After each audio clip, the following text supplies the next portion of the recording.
কাঞ্চিতা ফুলের বিচার।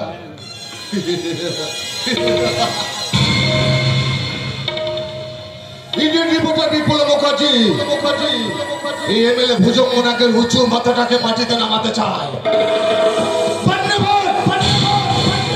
তোর আগে উল্লেখনীয় অস্ত্র আমি চিরকালের জন্য পোতা করে দেবো।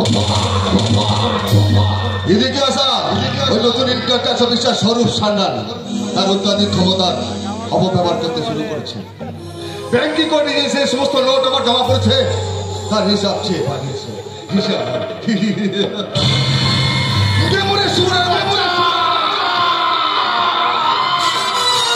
তোর হিসাব আমি তোকে পাই তো পাই মিটিয়ে দেবো বলেই তাকে কৌশলে আমার বাড়িতে ডেকে পাঠিয়েছি।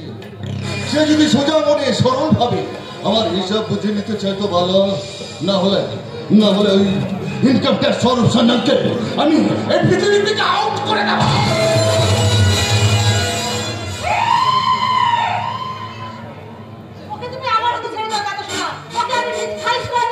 আরে মাসুইটা সেদা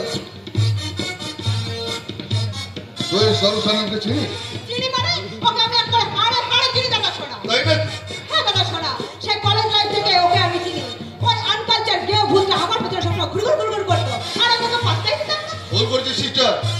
সেদিন তুই মহাভুল করছিস। সেদিন যদি স্বরূপকে পাত্তা দিতিস না তাহলে স্বরূপের টেনশনে গৌতম আমাকে হজম করতে হতো না।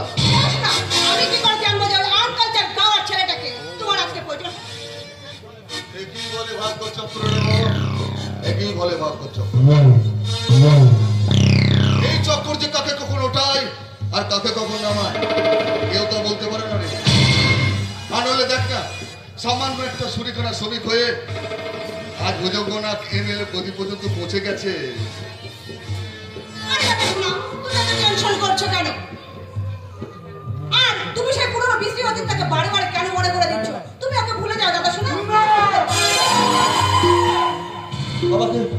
আমাকে অতীতটাকে ভুলতে পারিস না রে। ওই অতীতের কথা শুনলে আমার এই শিরা উপশিরা ধর্মের রক্ত তৎপক করে ফোটে। তবে শোন না সে আমার অতীতের কথা। আমাদের বাড়ি ছিল বাংলাগ্রাম, চট্টগ্রাম, বাংলাদেশের চট্টগ্রাম। সেখানে আমরা সমৃদ্ধ পরিবারের মানুষ ছিলাম। আমার বাবা সেখানে একটা ছোট্টখাটো পাট শিল্প কারখানা তৈরি করেছিল। আমাদের কারখানা তখন রমরমে চলছিল না। কিন্তু এই সভ্য সমাজে বাঙালিরা কোনোদিন চায় না একটা বাঙালি উপরে উঠুক। যখন একটা বাঙালি উপরে উঠতে চায় তাকে কি করে নিচেতে টেনে নামাতে হয় সবসময় তারা ভোট দিয়ে তুলে। তাই তো পাড়ার ছেলেরা হঠাৎ আপনি জোর করে চালাবে।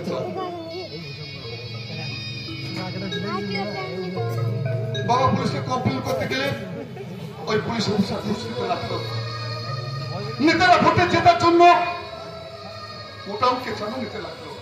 আমার ওই নেতারা ভোটে জেতার পর শ্রমিকদের মধ্যে ইউনিয়ন বোনাস বাড়িয়ে আমাদের কারখানাটাকে হত্যা করেছে। আমাদের কারখানাটা বন্ধ হয়ে গেল। আমাদের যখন চারিদিকে প্রচুর তেলা পড়ে ফাঁকি বলো ইনকাম ট্যাক্স, ওই ইনকাম ট্যাক্স অফিসার আমার বাবাকে অ্যারেস্ট করে নিয়ে গেল। আর আমার বাবা ওই পুলিশ কাছে দিয়ে হার্ট অ্যাটাক করে মারা গেল।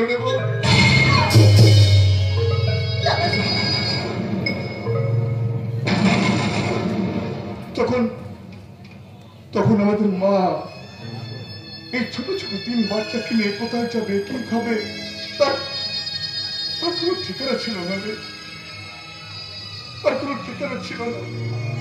তাই তো অবশেষে আমার মায়ের ছোট ছোট বাচ্চা 3টাকে মানুষ করার জন্য এই সভ্য সমাজের শিল্পপতিদের বাড়িতে ঝি চাকরি কাজ করিল।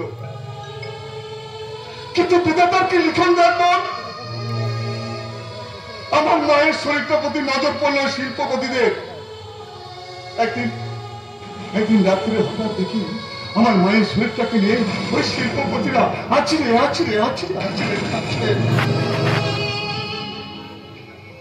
আমি ওই দৃশ্যটা দেখেছিলাম বলে আমার মা তারপর দিন বিস্কিল মারা গেল রে মা, তারপর দিন বিস্কিল মারা গেল।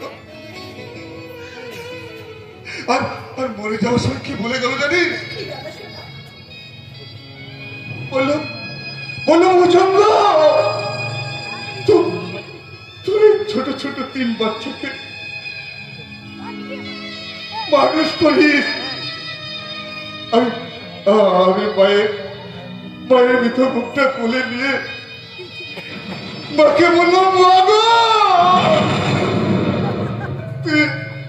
তুই আমাকে কি দায়িত্ব দিয়ে গেলে মা, আমি পারবো আমার ভাই বোনদেরকে মানুষ করতে? আমি পারবো না, আমি পারবো না। তুমি ফিরে এসো মা, আমাদের কাছে তুমি ফিরে এসো।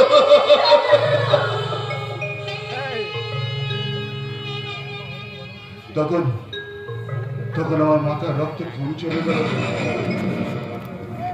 আমি সেই রাত্রে শিল্পপতিকে কেটে কুচি কুচি করে দিয়ে আমি ছুটতে ছুটতে ছুটতে ছুটতে ছুটতে ছুটতে ঢোকার ভাইকে নিয়ে এই বাংলার বর্ডারে কাটা তার পেরিয়ে আমি বাংলাতে এলাম। আর এই বাংলাতে এসে সামান্য একটা শরীরখানা সৌদিকে কাছে পেলাম, ভাইকে মানুষ করলাম, পুলিশ অফিসার তৈরি করলাম, তোকে আমি যোগ্য করে তুললাম, আর আমি নিজেকে প্রতিষ্ঠিত করলাম। তাই আমি সমাজের বুকে এমএলএ ভুজঙ্গ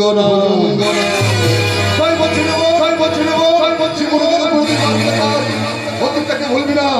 আর যারা অতীতটাকে ভুলে যায়, বর্তমান থেকে আস্তে আস্তে পতন ঘটে। তাই বলছি রে বোন, জীবনে বাঁচতে গেলে কোনোদিন তুই অতীতটাকে ভুলবি না রে বোন, কোনোদিন তুই অতীতটাকে ভুলবি না। ঠিকই বলেছ, আমার একটু করে মনে যাচ্ছে সেই অতীতের কথা। যেদিন আমি আর সরকে লাইফ থেকে পেরিয়ে কলেজ লাইফে গেছিলাম, সেই কলেজে একদিন ক্যাম্পাস থেকে আমি ফিরছিলাম, আর স্বরূপ আমার পেছন পেছন ডেকে ডেকে বলছি,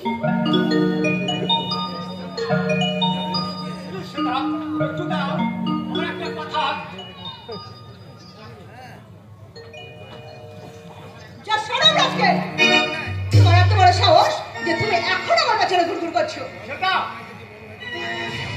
ভালোবাসার পর্যায়ে কত আছে তোমার যে তুমি আমাকে ভালোবাসবে? আমার একটা বিশাল হৃদয় আছে, যে হৃদয়ে আমি জড়িয়ে রেখেছি তোমার জন্য এক রাস ভালোবাসা।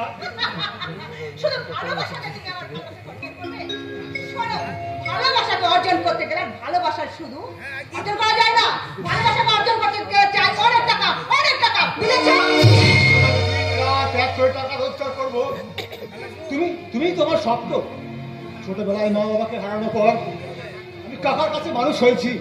আজ কাকার অবর্তমানে আমি যেন এক ছন্ন ছাড়া যাযাবর। কিন্তু তোমাকে হঠাৎ দেখার পর আমি জানি না আমার এই যাযাবর মনটা একটা ঘর বাঁধার স্বপ্ন দেখা শুরু করলো। আমার সেই স্বপ্নকে তুমি কি সত্যি করতে পারো না? সেটা তুমি ছেড়া কথা শুনে ডাক্তারের সঙ্গে যাচ্ছ আর রাজা হওয়ার সঙ্গে রাখো। শোনো, সেই স্বপ্ন তোমার কোনোদিনই পূরণ হবে না। ভালোবাসতে গেলে চাই অনেক টাকা আর কোটিপতি বলে সেটাকে ভালোবাসার যোগ্যতা আছে তোমার। আর যেদিন তুমি সেই যোগ্যতা অর্জন করতে পারবে সেদিন আমার সামনে এসে দাঁড়াবে, আর আমি সেদিন তোমাকে বুকে জড়িয়ে ধরে বলবো, I love you Swarup, I love you. নইলে আজকের মতো চিরদিন তোমাকে আমি বলবো, I hate you, I hate you, I hate you.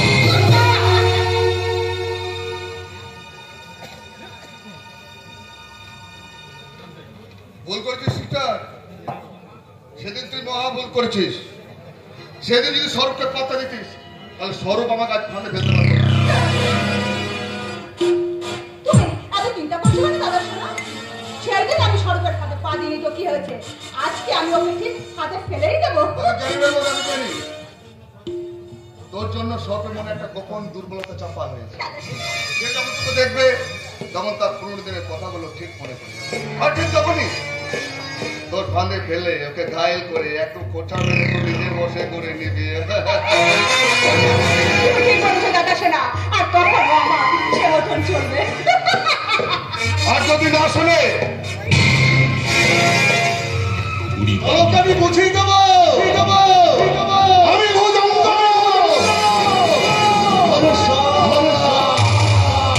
তবে তোগুলোকে আমি সবল মারি না, আমি অজগরের মতো হাস্য গিলে খা।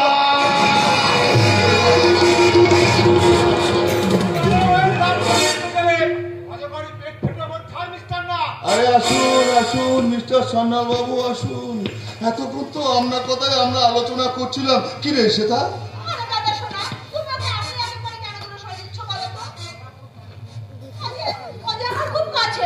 তাই নাকি? আর তাছাড়া স্বরূপ তো আমাকে খুব ভালোবাসে, তাই না? হ্যালো স্বরূপ। নমস্কার ম্যাডাম। এ মানে তোদের মধ্যে কোনো প্রেম হয়েছে নাকি? হ্যাঁ দাদা শোনা, আমরা তো সেই কলেজের দিকে প্রেম করি। তাছাড়া স্বরূপ আমার বয়ফ্রেন্ড, আর স্বরূপ আমাকে ভীষণ ভীষণ ভীষণ ভালোবাসে।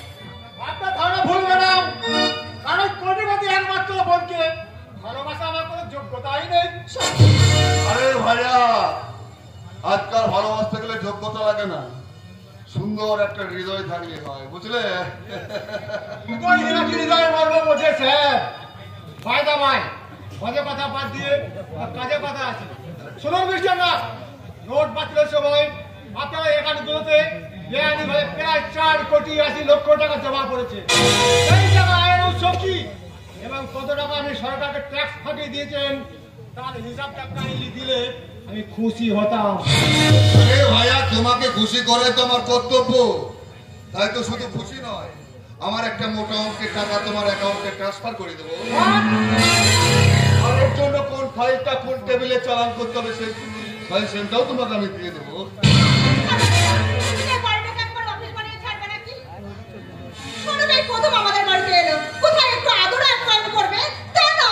Sorry sister, sorry.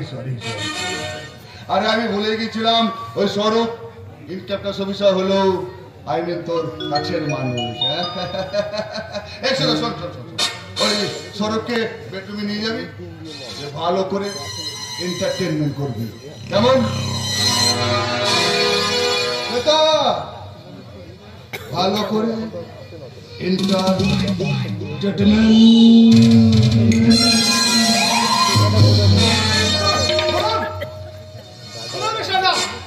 এন্টারটেনমেন্ট টিমে এনজয় করতে আসিনি।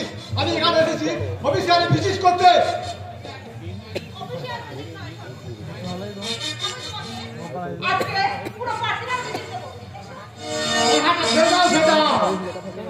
ধান্দাবাজ মেয়েরা স্বাচ্ছন্দ্যে বেশি ভালোবাসার নাটক করে, তাদেরকে আমি এইভাবে বলি, I hate you, I hate you, I hate you. Dia tuh